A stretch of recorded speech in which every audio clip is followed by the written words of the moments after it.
This is Jarrod Horak, and this is my latest Road to the 2024 Kentucky Derby video. And in this video, I'm going to analyze the Grade 2 Rebel Stakes at Oaklawn, Saturday, February 24th, 2024.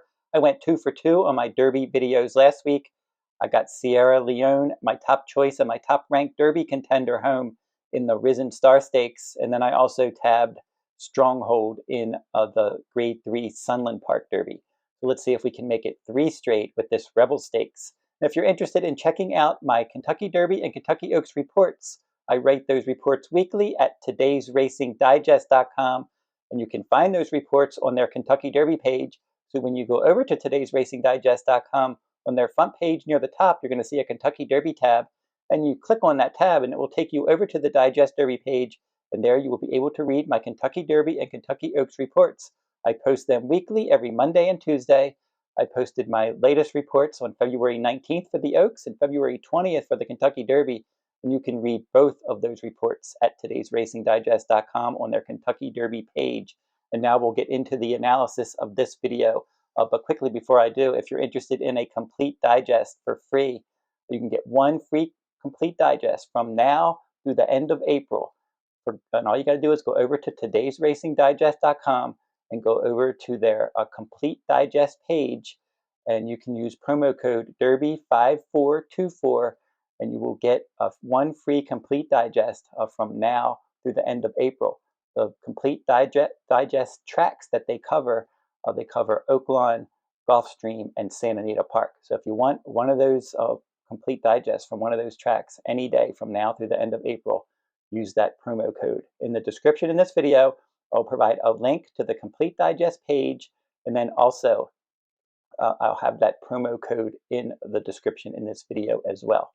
And now we'll get into the analysis of the Rebel Stakes, 11th race at Oaklawn. And this race will be run Saturday, February 24th. The Grade 2 $1.25 million Rebel Stakes for 3-year-olds traveling 1 1/16 miles on the main track. This 11th race will go off around 6:23 p.m. Eastern Time.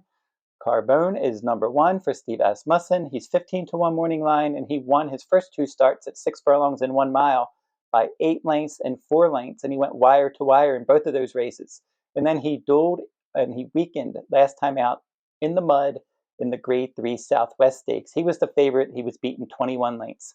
From that inside post, he should impact the pace, but he's not the only horse with early speed. Northern Flame is number 2, and he's 5-1 morning line for trainer Kenny McPeak. He's 2 for 7 overall. He broke his maiden at Churchill in a dirt route, going wire to wire last year. And then in a Kentucky Derby points race, the Grade 1 Breeders' Futurity, he was an even 4th, a decent effort in that race.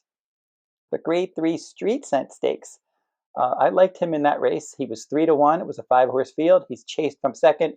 He ended up weakening and finishing last, beaten 34 lengths. Not a good effort at all there.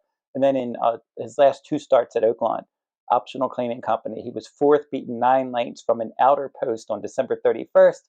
And then he bounced back with an Optional Claiming $100,000 win on good ground at 1 mile, basically going wire to wire last time, adding Lasix. He loses Lasix this time.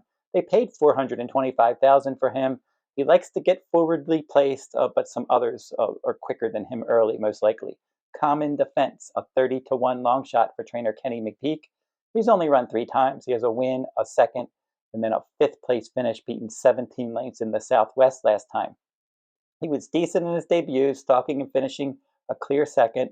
He was good in his maiden win with the addition of Lasix in his second start, and then he didn't run particularly well in the mud in the Southwest Stakes. He was beaten 17 lengths there.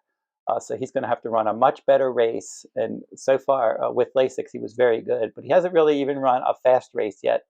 He's going to have to get much faster. Tejon Pass is next for trainer Peter Miller. This is a son of Justify, and he's run 5 times with a win, a second, and a third. He's 0 for 2 with Oaklawn, at Oaklawn with a second place finish. Last time at Oaklawn, he added Lasix, and he didn't run well, dueling and then weakening and finishing 5th in an 11-horse field. He was the beaten favorite in that Optional Claiming race. Prior to that, a 6-furlong stakes race, the Renaissance at Oaklawn, on December 31st. He was a solid second in that race. He still has to prove that he can handle a route of ground. He likes to be forwardly placed. Magic Grant likes to run late in the stretch, and he's a 50-1 outsider.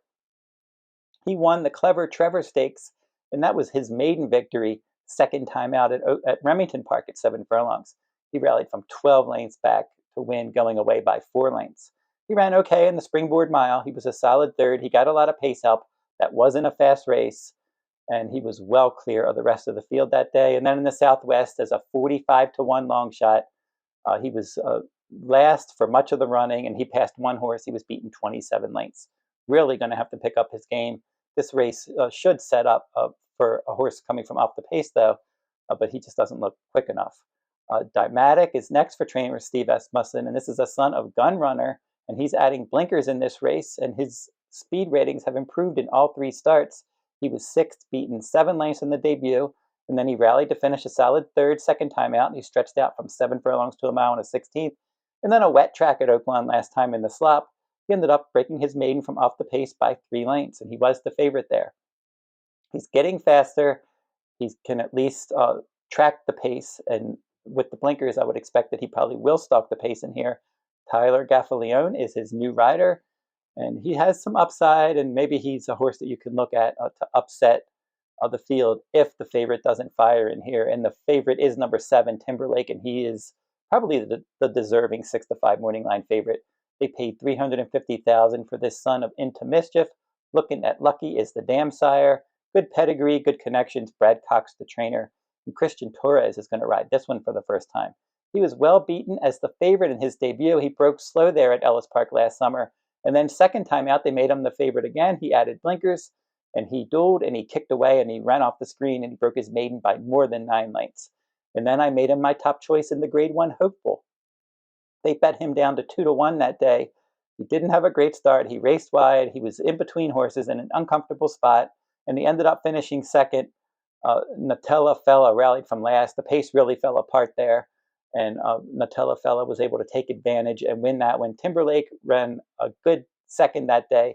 He took blinkers off in the Grade 1 Champagne, and in that race, he was 9-2, and he stalked the pace, and he kicked away, and he won by more than 4 lengths in the slop. So that was his big coming out party there, winning that Grade 1 Champagne. And then in the Breeders' Cup Juvenile, in his last start, he ended up finishing an even 4th in a 9-horse field.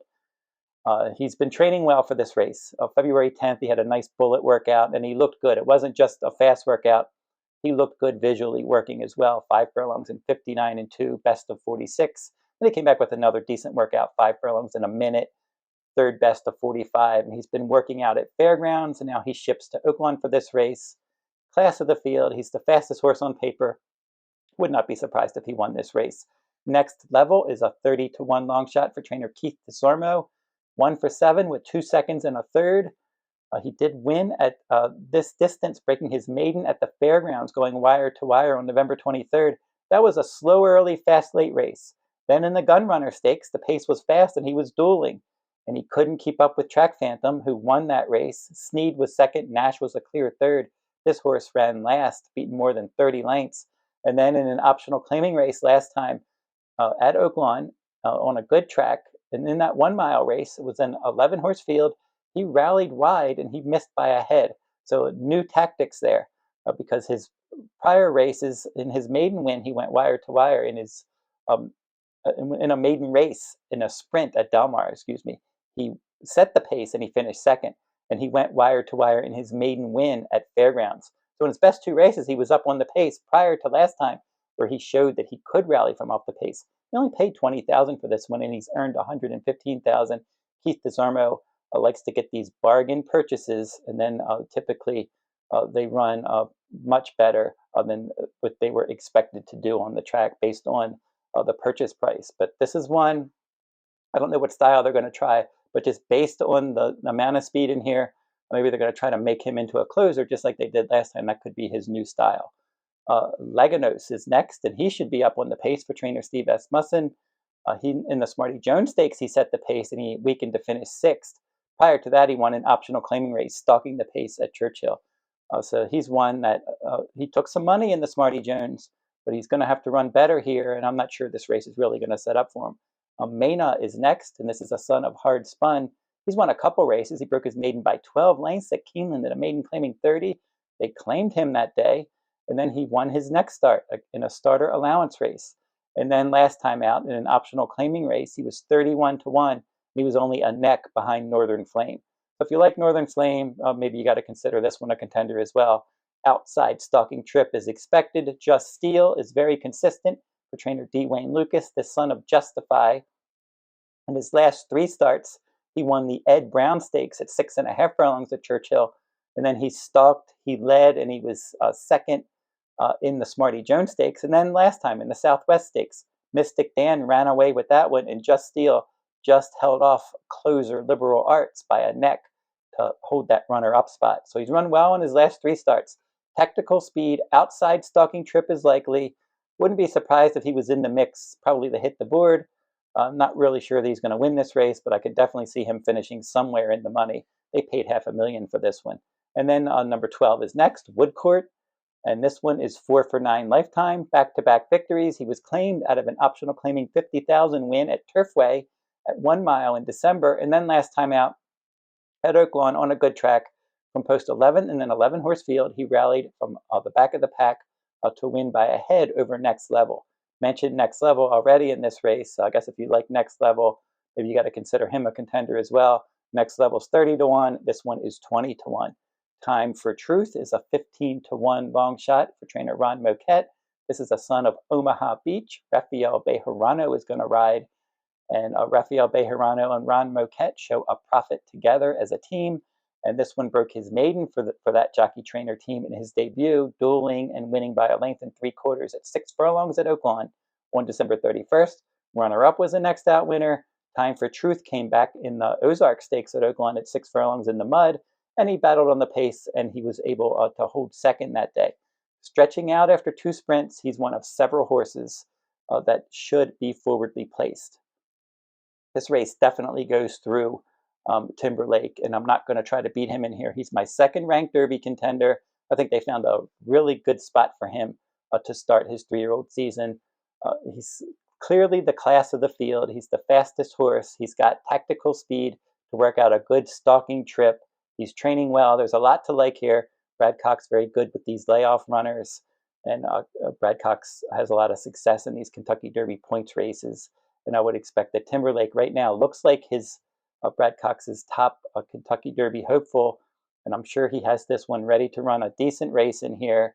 He doesn't have to be at his absolute best, or at least it doesn't look that way, to win this race, because he does seem to have quite a bit of a class edge in this spot. So I'm going to take Timberlake to win this race. He just looks like the best horse on paper, and some other horses that I'll consider using underneath in here. Dimatic for trainer Steve Asmussen, lightly raced on the improve, adding blinkers. He's got stalking speed. I can see him working out a decent trip in here. And then another horse that I think can come in, Just Steel for trainer Wayne Lucas. He's just so consistent. He's got that stalking speed.